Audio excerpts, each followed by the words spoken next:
Bonjour, eh bien, la semaine passée j'avais parlé des rêves et des peurs et cette semaine j'ai voulu faire une expérience nouvelle qui est le jeûne de Daniel.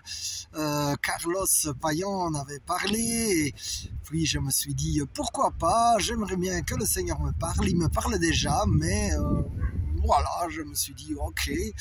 Et donc le jeûne de Daniel en résumé c'est légumes, fruits et eau.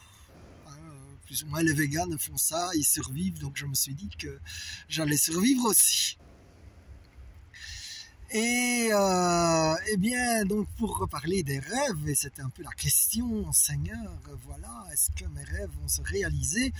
Et donc j'allais dire, mon frère, ma soeur, comment tu peux savoir quels sont vraiment tes rêves, ceux qui ont parfois été étouffés? Mais d'abord, c'est si tout était possible, qu'est-ce que tu aimerais faire? Et si tu étais indépendant du regard des autres, qu'est-ce que tu ferais? C'est déjà deux bonnes questions de départ. Et ensuite, moi par exemple, quand j'étais petit, j'aimais jouer au reporter et donc je prenais un micro en boulette d'aluminium et je faisais des reportages et donc il y avait déjà cette idée de parler et de communiquer. Et puis, je vais dire, la partie écouter les gens et tout ça, elle est venue un peu par hasard, je dirais, par le fait que j'ai été élu un délégué syndical, là où j'attendais pas du tout à être élu. Je l'avais fait pour faire plaisir à un ami du syndicat et j'avais été élu et la partie politique du syndicat m'intéressait pas vraiment, mais la partie écoute, eh bien, je l'ai développée. Et donc, merci Seigneur, comme quoi il te guide vers les rêves. Et donc, quand j'ai posé cette question, eh bien, j'ai été étonné parce que la première chose que j'ai reçue, c'est « Est-ce que tu m'as déjà demandé quels sont les rêves à moi ?» Comme si le Seigneur me disait ça. Alors, je me suis dit « C'est vrai Seigneur, j'ai beaucoup parlé des miens, mais pas tellement des tiens, donc j'écoute, ton serviteur écoute. » Et en fait, j'ai reçu trois choses, voilà, et que je dis « Merci Seigneur ». Donc déjà, la première chose, en fait, j'ai ouvert la Bible sur Jean 15 et la joie du Père, finalement, c'est que nous portions beaucoup de fruits. Et donc ça, c'est par rapport au ministère.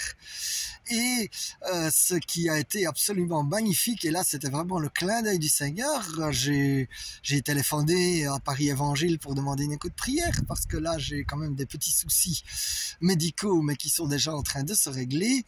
Et donc, j'ai eu le pasteur, et puis le pasteur a dit, tiens, j'ai des prophéties pour toi. Et justement, ces prophéties étaient en rapport avec le ministère et avec du développement de ministère. Et donc là, je dis gloire à Dieu et je prends ces prophéties. In Jesus' name, je les prends et ça peut paraître, il y en avait une là qui était un peu étonnante, je dirais, mais j'ai déjà eu l'expérience de prophéties étonnantes en 2019 quand on m'a dit que je prierais pour des gens dans le monde entier et que cette semaine, par exemple, j'ai prié pour une dame qui appelait du Gabon. Et donc, je dirais déjà merci Seigneur. Et puis, la nuit suivante, eh bien, j'ai reçu une deuxième chose que le Seigneur rêvait pour moi. Et ça, c'est Philippiens 4:8. Que tout ce qui soit digne d'approbation et de louange soit continuellement l'objet de vos pensées. Parce que je dis, voilà, je dois admettre que j'ai souvent des pensées de lien plutôt que des pensées de liberté. Et évidemment, si je veux être libre, il ne faut pas de pensées de lien, quoi.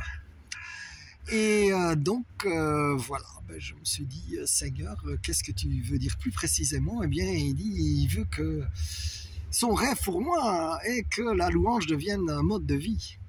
Et là, j'ai encore du travail, je vous rassure tout de suite. Et donc, je dis, voilà, Seigneur, oui, je voudrais effectivement te suivre, Jésus, et que la louange devienne un mode de vie. Et puis, la nuit suivante, je n'ai même plus vraiment demandé, je disais, c'est déjà pas mal. Et puis, le rêve du Seigneur, eh bien, c'est que j'ai la joie de vivre. Et ça paraît vraiment peut-être un peu étonnant, mais voilà, je me dis, c'est vrai que j'ai assez souvent une tristesse de fond, et donc, je dis, le Seigneur, eh bien, je me dis, la bonne nouvelle, c'est que s'il rêve ça, il va me donner les provisions quand je l'écoute et que je lui obéis. Alors déjà, je veux lui rendre toute la gloire parce que j'appelle à l'existence des choses qui ne sont pas. Et puisque je les ai reçus, eh bien je les appelle à l'existence. Alors mon frère, ma sœur, pour toi aussi, j'appelle à l'existence, eh bien les rêves de Dieu pour toi. Déjà qu'il te les révèle, que tu puisses les entendre et les écouter.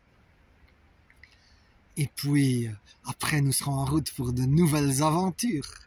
Alors sois béni mon frère, ma sœur. Amen, amen, amen.